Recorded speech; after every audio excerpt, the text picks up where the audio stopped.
So no matter what news you watch or you listen to, I've noticed they're always coming out with the most recent approval ratings on our leaders.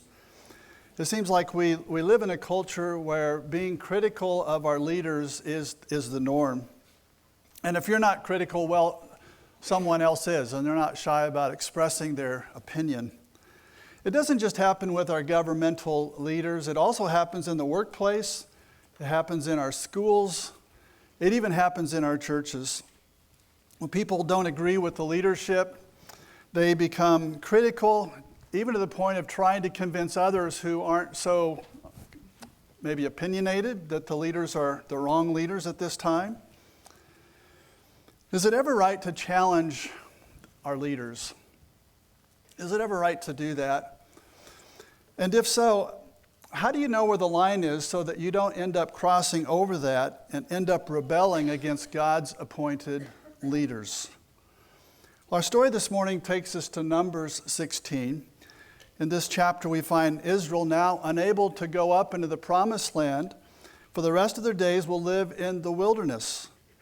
Have they learned the lesson of faith in the Lord, to trust the Lord, to obey the Lord, as well as their leaders? Well, we see at the beginning of the story that some had a hard time with that. They thought they could improve their situation if they had new leadership. So in Numbers chapter 16, we're going to be introduced to some people that maybe we're not familiar with, but they were actually key people in the nation of Israel.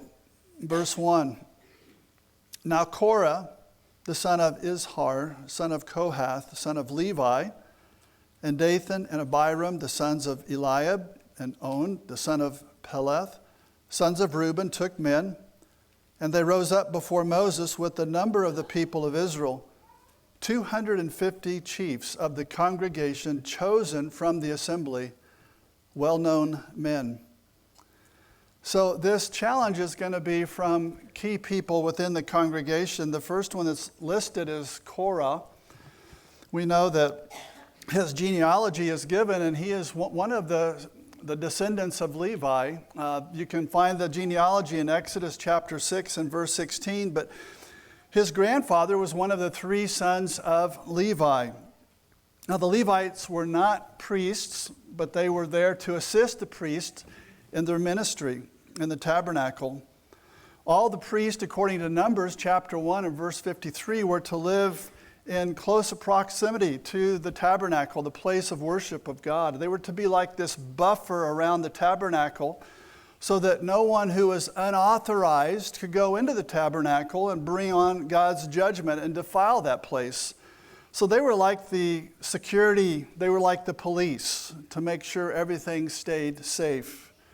So no one else was given that responsibility. In all of Israel, they were the ones that God had appointed for this special ministry.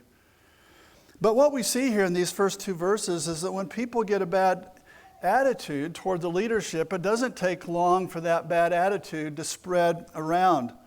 It's like they can't keep it to themselves. They can't just say, Lord, what do you want to do about this? And have it between them and the Lord. It's like they want to find out if others feel the very same way that they do. And if they don't, maybe they're on the fence. Well, we can persuade you to see things the way we do because we need change. Things have to change here.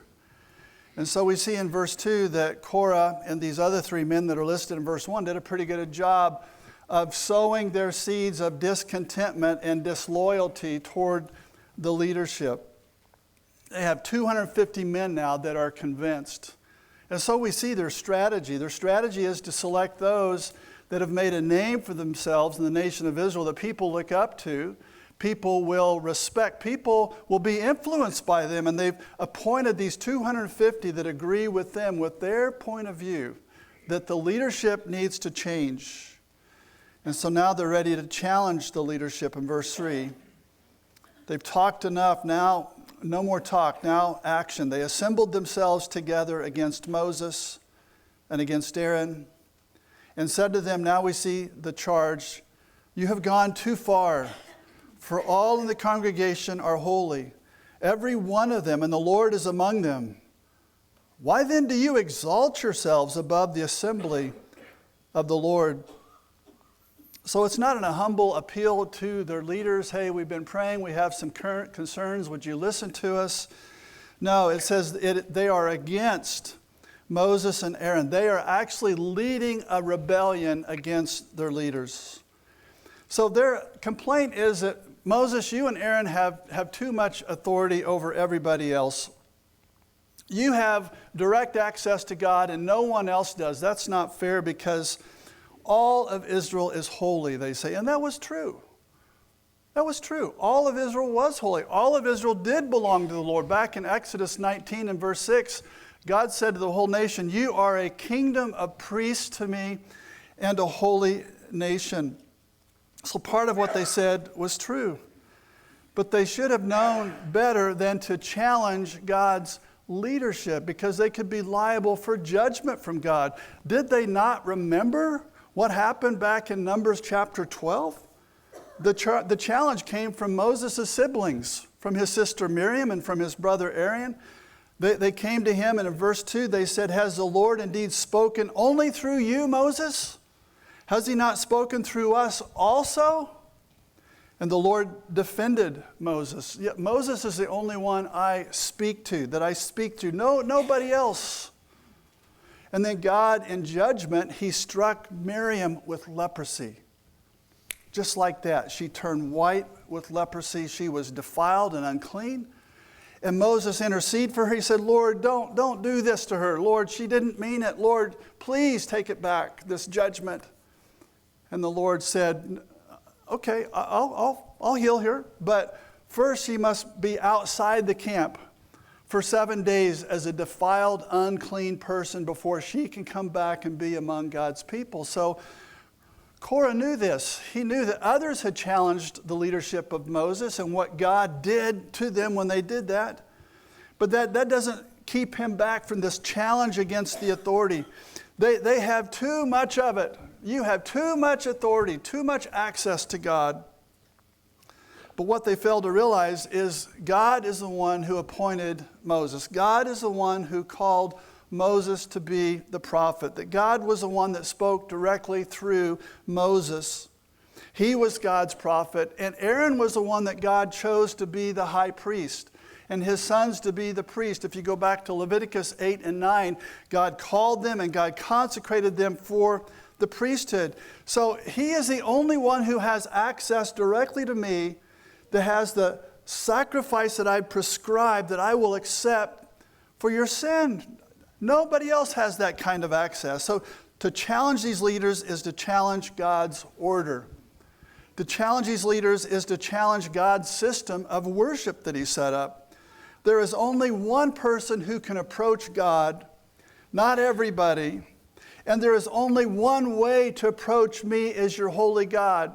There is only one sacrifice that I accept by the person who offers that to me. So if Korah is successful in this rebellion, not only will he bring about disorder and confusion about worship and what is the right way to worship and draw near to God, but he will actually destroy the order that God has established.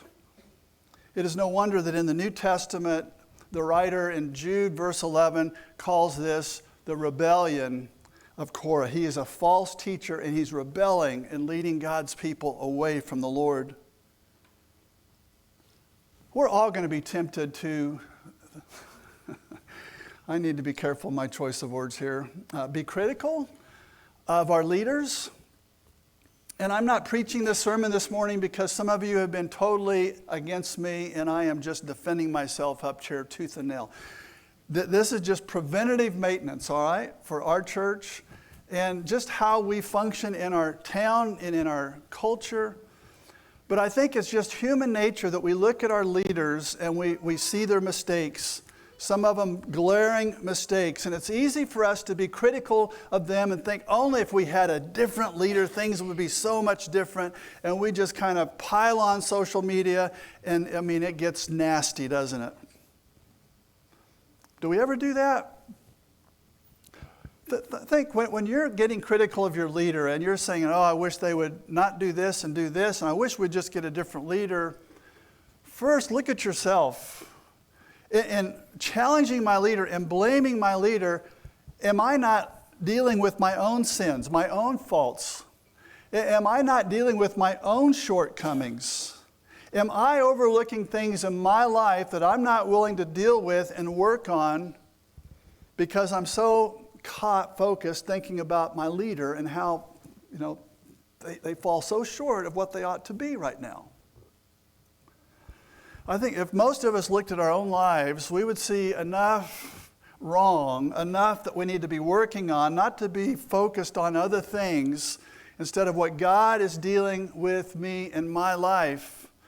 But that's what happens here. And this is such a serious matter because, as I said, those who challenge God's appointed leader are going to be liable for judgment. So let's see how Moses responds in verse 4. When Moses heard it, he fell on his face. So he doesn't become defensive. He doesn't have an immediate answer to shut them down. I mean, certainly he felt some indignation. Do you like to be criticized? When someone comes up to you and says, man, you're terrible, you're failing, you're not doing a good job. I mean, it's just like the hairs bristle on the back of our neck. It's like, I don't want to hear this. But Moses, he falls on his face before God, which was a posture of prayer. And he says, Lord, I don't want to tell them what I'm thinking right now. Lord, I want to hear first what you think I should say to them before I tell them what I think I should say to them. So he knew what they were asking for. They were asking for a part of the priesthood. Since they were not sons of Aaron, there's no way they're going to be priests. There's no way they're going to have access to God. God has already revealed his will. He is not changing his decision on who can be the priests. And so Moses knows where this is going. But the first thing that he does is he seeks the Lord. And I would just say it's just the territory of leadership that not everybody is going to agree with your decision as a leader. And maybe this morning you're not seeing yourself as a leader. You don't have to be a leader in this church for this message to apply for you. You can be a leader in the workplace, a leader in your home, a leader in your community. But as a leader, you're going to make decisions, and I'm telling you, the territory of leadership, not everybody is going to agree with the decisions that you make. Not everybody is going to be happy with your leadership. There is going to be a challenge to your leadership at some point. And what you have to remember when that happens is I can't keep all these people happy all the time, because they're coming from different perspectives and backgrounds, and they all have different agendas. I can't keep everybody happy. The only one I need to be worried about is the Lord. Am I doing what the Lord has called me to do? Am I doing the Lord's will? So when our leadership is challenged and comes under fire, like Moses, it's better to let God vindicate you than you try and vindicate yourself, to try and defend yourself from these attacks. It's better to pray like Moses did and seek the Lord's direction and then face that challenge and lead it to a resolution than just digging in your heels and having a battle. I remember I was serving with another pastor at one of the previous churches where I've been. And his leadership as a pastor came under heavy criticism by some of the people in the church with his leadership style and the way he was treating some of the people in the church. So he reached out to his mentor and get some advice on what he should do to handle the situation in the church, because, he was feeling really beat up by it. And he didn't know what to do. So his mentor I should say, his mentor said, and I won't say his name, because some of you are going to go on social media and try and look it up. But his mentor asked him, he said, have you been beaten yet? Have they beaten you? What? No, they haven't beaten me. He felt verbally beat up by them. He asked, have they whipped you yet? What? No, they haven't whipped me yet. Have they caused you to bleed yet? No, they haven't caused me to bleed yet. He said, then keep looking to the one who they did beat, and they did whip, and they did cause to bleed, and they did put to death. It's good advice. Now, Jesus was challenged by the religious leaders of his day, just like Moses was, but he did not fight back. He did not threaten them. He knew he was right and God would vindicate him.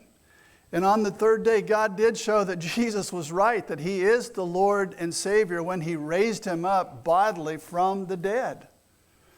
And so your vindication may have to wait until that final judgment. I know it's hard when you can't resolve something, when you just have to agree to disagree and you have to go your separate ways. And it's not, well, I'm right, you're wrong, just admit it. No, they never admit that they're wrong. It's like we'll never resolve this. We'll know that if you believe you're doing what God's called you to do, there is a final judgment, and you will be vindicated at that judgment. So I think that's what Moses is doing. In verse 5, he doesn't take matters into his own hands. He said to Korah and all his company, in the morning the Lord will show who is his and who is holy, and will bring him near to him. The one whom he chooses, he will bring near to him. So Moses, he doesn't say, this is the way it is, guys. I'm not changing anything. You guys are wrong. This is the way it's going to stay. I'm not making any changes here. I don't want to hear another word about it. Do you understand? Have you ever said that as a parent? I don't want to hear another word about it. Do you understand? But Moses didn't do that, did he? He said, I'm not the final arbitrator in this case. God is. And God is the one who is going to decide. And I'm going to let him do that. So he tells them how they're going to bring resolution to this challenge. Verse 6.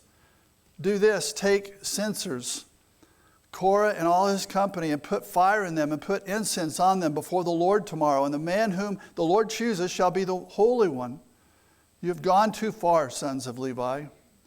So this censer was a fire pan. It was made of bronze like a saucepan with a long handle. And they would put coals from off the altar where the sacrifices were made into that fire pan. And they put incense on those hot coals as a worship to the Lord. So it seems like Korah is having some memory problems here. He didn't remember what happened when Miriam and Aaron challenged Moses. And now he's forgetting what happened back in Leviticus chapter 10 after God instituted the sacrifices, when two of Aaron's sons offered unauthorized fire, strange fire to the Lord, and fire came out from the Lord and destroyed them.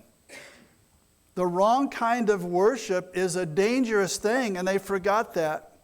God does not accept anybody to approach him, have access to him, only the one that he has appointed. So verse 7, did you notice Moses says, you have gone too far, sons of Levi? Isn't that what they said about him back in verse 3? They didn't stay in their place where God had appointed them. They were wanting more.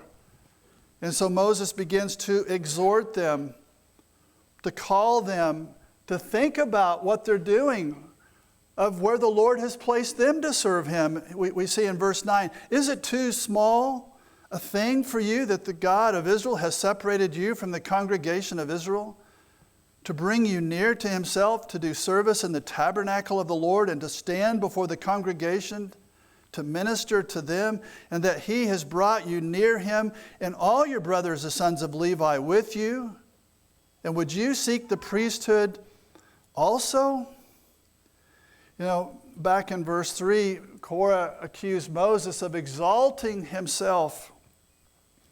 And now Moses reminds Korah that the Lord has exalted you. He's given you this service that he didn't give to any of the other Israelites except you Levites. Of the three sons of Levi, the Kohathites were the only ones who were privileged to carry the holiest pieces of furniture in the tabernacle and the vessels that were used in the service of the Lord. Their brothers weren't allowed to do that. Just the ones like Korah and his family were allowed to do that.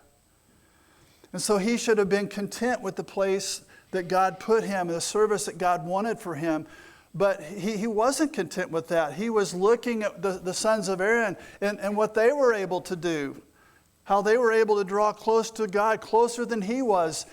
And in making that comparison, well, they have it better than I have it. And we're the same. This shouldn't be that way. And then he became jealous. Do you ever compare yourself with other people? Usually what happens, you feel a lot of love for them, right? Oh, I just love them so much. No, oftentimes what happens is when we compare ourselves with other people, we begin to feel jealous.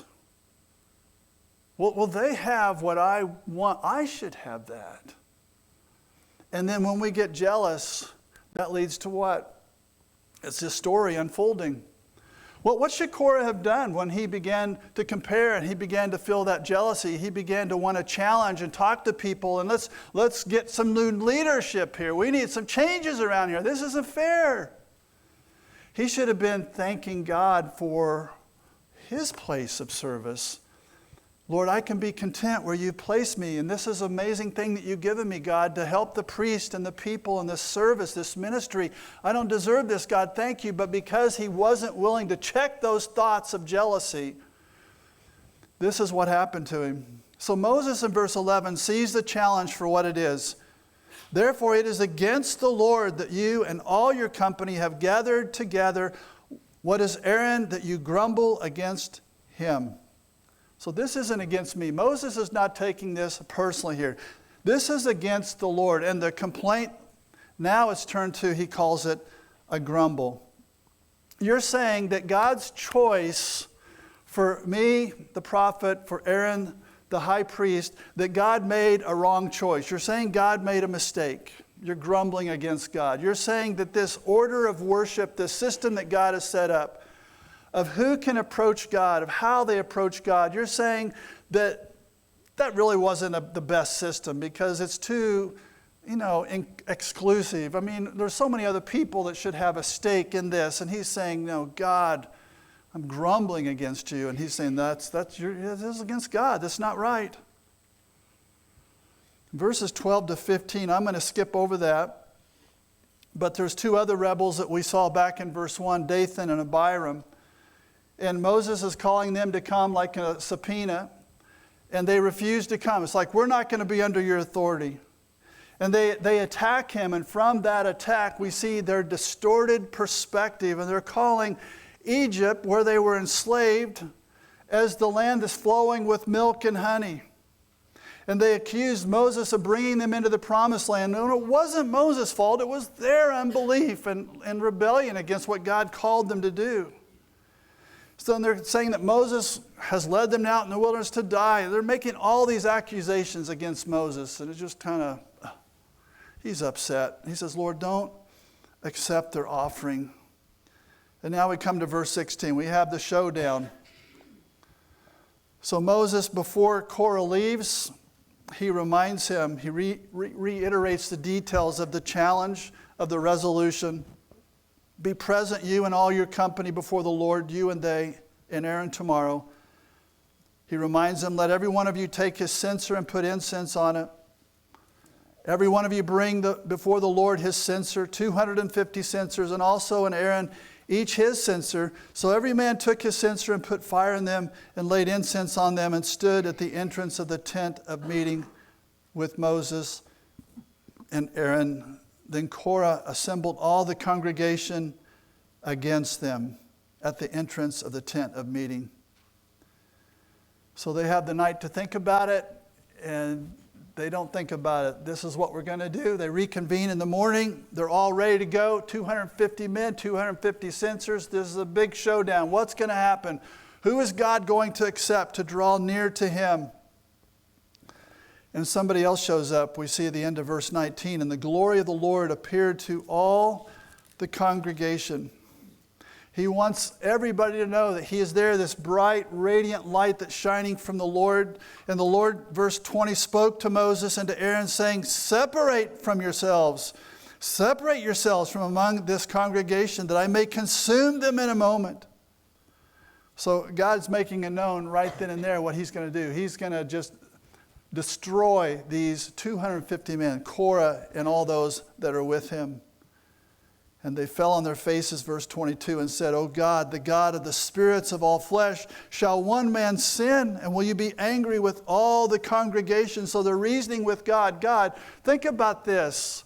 This is all because of this one person, this Korah guy, this rebellion. Lord, just deal with him, not with everybody. the Lord spoke to Moses, saying, "Say to the congregation, get away from the dwelling of Korah, Dathan, and Abiram." So it's like the Lord answers his prayer. Okay, I'll go and I'll deal with Korah. So Moses is there at the opening of the tabernacle, the entrance, and so he runs as fast as he can. Apparently, Korah, which was a Levite, and these other guys, they were from the tribe of Reuben. Where their families lived were in close proximity to each other, and so Moses runs to that place. So he leaves those 250 men there with their burning censers at the tabernacle, and Moses knows something is about to happen. He spoke in verse 26 to the congregation, saying, "Depart, please, from the tents of these wicked men, and touch nothing of theirs, lest ye be swept away with all their sins." So they got away from the dwelling of Korah, Dathan, and Abiram. And Dathan and Abiram came out and stood at the door of their tents together with their wives, their sons, and their little ones. And Moses said, "Hereby you shall know that the Lord has sent me to do all these works, and that it has not been of my own accord. If these men die as all men die, or if they are visited by the fate of all mankind, then the Lord has not sent me. But," and here's this prophecy, "if the Lord creates something new, and the ground opens its mouth and swallows them up with all that belongs to them, and they go down alive into Sheol," that's the grave of the earth, "then you shall know that these men have despised the Lord." To a T, the Lord fulfills the prophecy. As soon as he had finished speaking all these words, the ground underneath them split apart, and the earth opened its mouth and swallowed them up with their households and all the people who belonged to Korah and all their goods. So they and all that belonged to them went down alive into Sheol, and the earth closed over them, and they perished from the midst of the assembly.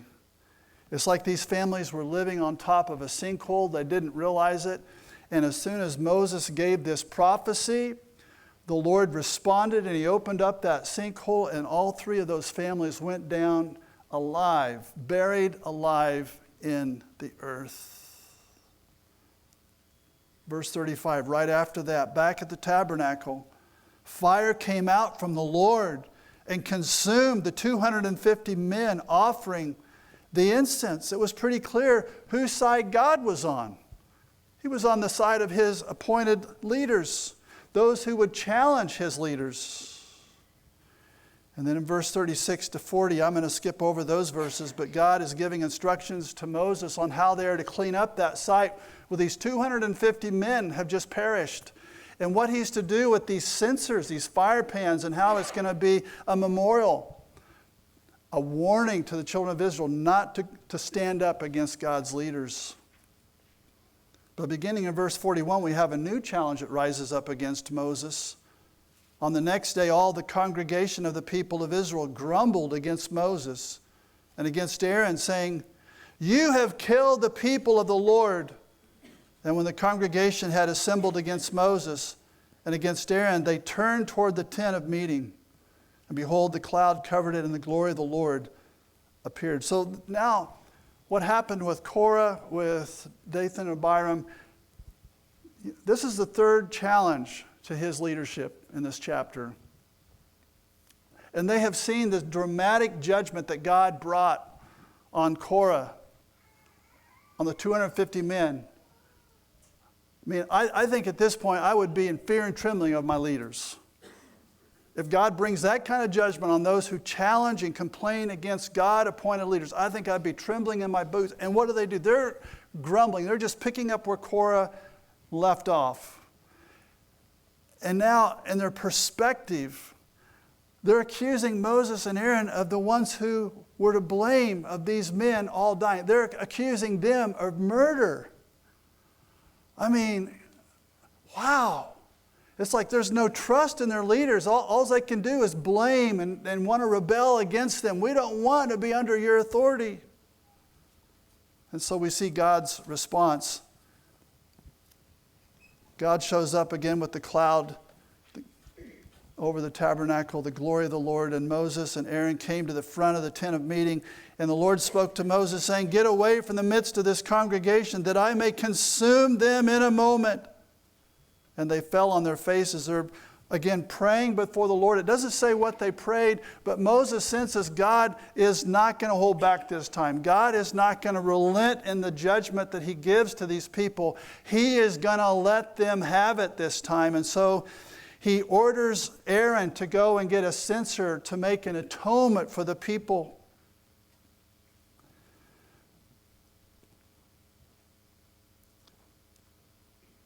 So verse 47 and 48, that's what Aaron does. Aaron took it as Moses said. Back in verse 46, "For wrath has gone out from the Lord, the plague has begun." So Moses is close to the Lord. He knows what's happening. Aaron took it as Moses said and ran into the midst of the assembly, and behold, the plague had already begun among the people. And he put on the incense and made atonement for the people. And he stood between the dead and the living, and the plague was stopped. Now those who died in the plague were 14,700, besides those who died in the affair of Korah. So there he is standing with the censer, standing with that censer there, with the aroma coming off of it represented the atonement for sin that was made on the altar, the sacrifice for sin. And God sees that atonement, and God stops the plague before any others are killed by his judgment. So this is a warning about the plague of sin. So it will come to everyone who is without Christ. And when it does, there is going to be not just physical death, but there is going to be a spiritual death as well, a separation from God forever in hell for all those who do not have Christ in their life. So the only thing that stood in the way between God's judgment hitting the rest of those people, they all deserve God's judgment, but what stopped the judgment of God was the atonement, the sacrifice that was made. And when God saw that sacrifice, that atonement, God stopped his wrath because that atonement appeased the wrath of God. God appointed the high priest to be the one who came to God, and he represented the people, the sinful people, before a holy God. How do you appease a holy God? It's through a perfect sacrifice. And that atonement represented that sacrifice, and that sacrifice is made, and God is not going to give his judgment. You see, Jesus is that perfect sacrifice. Jesus here is in this story. He's seen in Aaron, the high priest. And because Jesus came and Jesus was willing to take on our sin, as we talked about earlier from Isaiah 53, and bear its penalty for us, God's wrath, instead of hitting us, it stops at Jesus. Jesus is the one that's standing there between us and God and saying, "God, I've already taken all the judgment. There's no need, Lord, to judge them. It stops with me." I wonder, have you received Jesus Christ into your life to stop the wrath of God that will one day come, because God will judge sin? So is it ever right to challenge your leaders? Is it ever right to challenge your leaders? And I think it is if they're failing at their God-given responsibilities, which Moses and Aaron were not. Now, why would I say that? Jesus challenged the leaders of his day. Jesus questioned them. Jesus complained to them. Jesus accused them of not fulfilling their God-given responsibilities. Jesus said, "You are corrupt. You are hypocrites." And he said that because they were. He wasn't wrongly judging them. He was calling it as it was. He was right to challenge his leaders because they were not fulfilling their God-given responsibilities. He was calling them out. He was saying, "You guys are following the wrong leaders. It's time for you to turn away from them and to follow me." They were failing big time. But when your God-given leaders are doing what God's called them to do, they're serving God faithfully, then challenging them is doing what? Is challenging God. And we learn from this story that that is something we ought not to do. Let's pray. Father, your word tells us that it is a terrifying thing to fall into the hands of the living God. Lord, you are a God of mercy and love. But Lord, for those who rebel against you, you are a God of holy wrath, of judgment. So Lord, help us to be mindful of those that you've appointed to be our leaders, to pray for them, Lord, to encourage them. Lord, help us to be a blessing, we pray. In your name, amen.